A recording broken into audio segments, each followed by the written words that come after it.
Here's a deflection. Pasha the steal. Leak out. And Pasha sends it home. Pasha sees it. Camden has to rise and connects. And Camden able to somehow corral it for Delaware. Timko into contact and the follow from Emery. She's got some length and she can jump. She's blocked many a shots from the perimeter this year. She likes to jump too. Yes. If I could jump like her, I'd like it as well. Well, if you could jump at all, you'd like. Hey, my feet leave the ground. Might not be able to fit paper underneath. Turnaround jumper good. There's Deja Evans. That back to the basket game new for Drexel this year. Lowry patiently seeing the court. Williamson even deeper. Oh, come on! Reed with 5 seconds to go.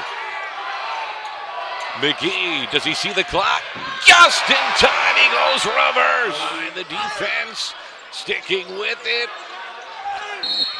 And the foul, my goodness, what a night for John Camden. Our nation's capital, Washington, D.C. has welcomed the Coastal Athletic Association with open arms this week.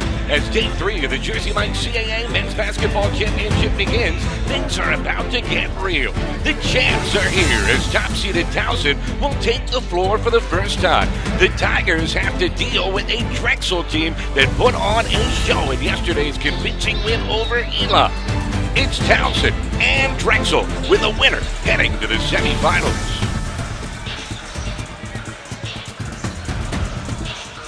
A look at our bracket this week at the Care First Arena, where we have a quadruple header on tap today, so buckle up. We aren't going anywhere. And hi, everybody. I'm Matt Janus alongside Monica Moore. So excited to be here. We've got a matchup between two teams that squared off in two of the best games of the CAA this season. Both were decided by razor-thin margins, but both were Towson victories. How does Drexel flip the script? Life's all about perspective. Glass half full or half empty right now for the University of Delaware. They are shooting lights out, 8 of 10 from three-point range in the first 12 minutes of this game.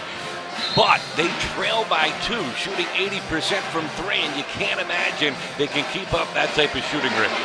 It is the biggest question mark right now for Delaware. I think they've done a good job with their ball movement, getting open looks, and having players who want to step up and make the big plays. What can they do to protect the ball and make life tough on this end for William and Mary? The try with the basketball and a 2-point lead. Winner gets Towson in tomorrow's semifinal round. I'm Matt Janus with Monica Moore, our entire Flow College crew. A near steal from Delaware turns into a 3 that Caleb Dorsey cannot hit. Chase low, though, the offensive board. And the spin move got it blocked by Pasha. Delaware comes out with possession. And then Middleton gets landed on by all 235 pounds of Caleb Dorsey. I have to tell you, though, Pasha, we saw him block some shots yesterday. He brings everything to the table for Delaware. He is not just a ball handler. He is not just a scorer. He can block shots. This stat line from yesterday, 10 rebounds, 9 assists, and 3 blocks for Isaiah Pasha. Not too bad, especially for a rookie who's not a natural point guard, which is a big part of the test today. How does he handle this pressure, working with his head coach, a former point guard, Martin Inglesby, was an all-conference floor general at Notre Dame, and says, Pasha said, coach me hard. And he has. He responds to that coaching and has gotten better and better as the years progress. And he is really being hounded by Mateus Case right now. Case, such a good on-the-ball defender. It's like Delaware wants to try to slow things down a little bit. Middleton looking to drive, can't finish near the rim. Well defended by William and Mary. Case prodding, nowhere to go. Brilliant feed and one more. Volley.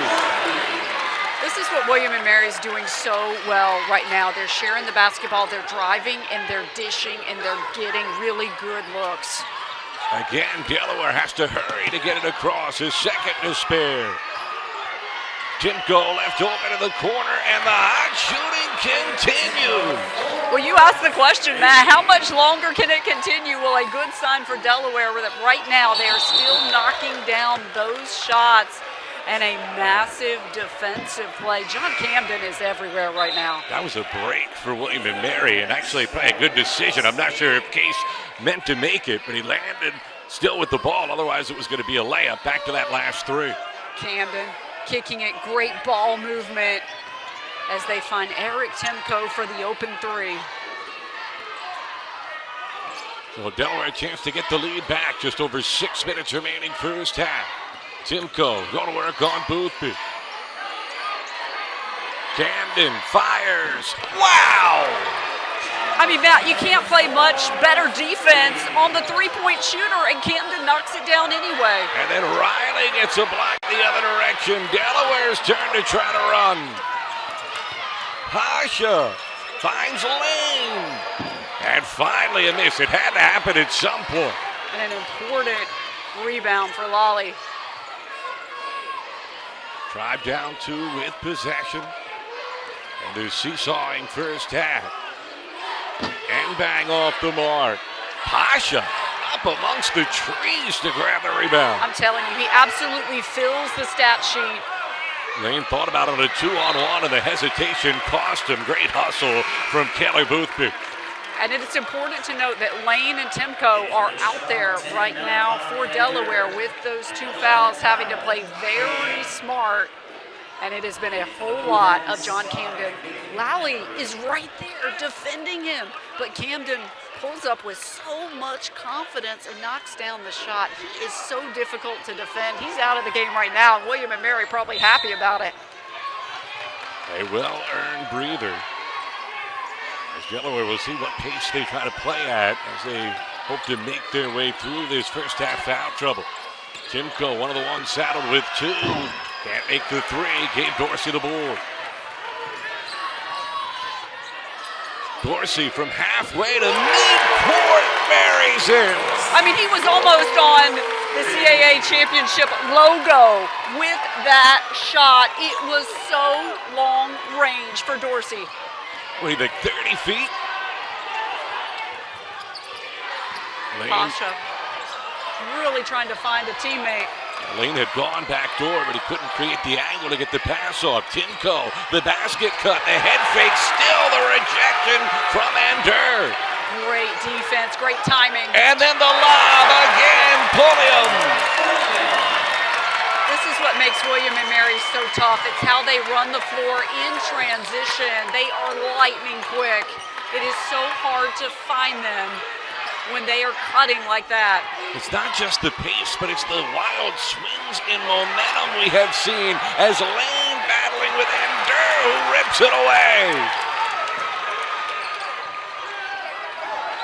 And once again, it's the pressure causing the turnovers. Pulliam feeling it off the bench. And it has been a big run. William and Mary stretching this lead to 6. Delaware struggling to catch their breaths. Emery finds a wide open Pasha. He wants to drive. Emery going to take the shot, and another triple. Look, if Macon Emery's going to knock those down, everyone from Delaware making 3-point shots today. Big bucket for Emery. This thing is cuckoo. Bang short with a 3, and Timko the board. And despite all the frenetic pace, Delaware just down by 3 because they are shooting the ball lights out in this first half. Pasha crawling the double. Emery yet again, nothing but net. Macon Emery ties it up. Back-to-back 3-point buckets for the big man. Pulliam blowing past Riley. Wave it off. Foul came first on the floor. And these breaks necessary for both teams as they try to catch their breath. The pace of this one off the charts. Is it basketball or ping pong? Back and forth we go. Deadlock late first half. And Lavin the offensive rebound. McCormick for the tie. We've got a new game. Almost makes you think she missed it on purpose.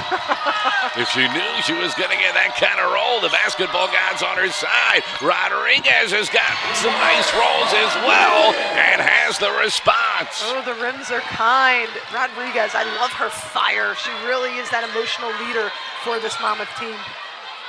Back and forth we go. 2.5 remaining in the third. Hodges backing her way into a double team. Finds Lavin, who gets the roll. What do they do to the rims here in this third quarter? And all of a sudden, Drexel's starting to put a couple together. Maybe I need the ball. Rims like that, I might even be able to make 1 or 2 out of 10. Come on now. Let's not go overboard. You're right. You're right. Scramble, high post, 15 to shoot, 2 minutes left in the third. Backing her way in, just bulldozing to the basket for an and one.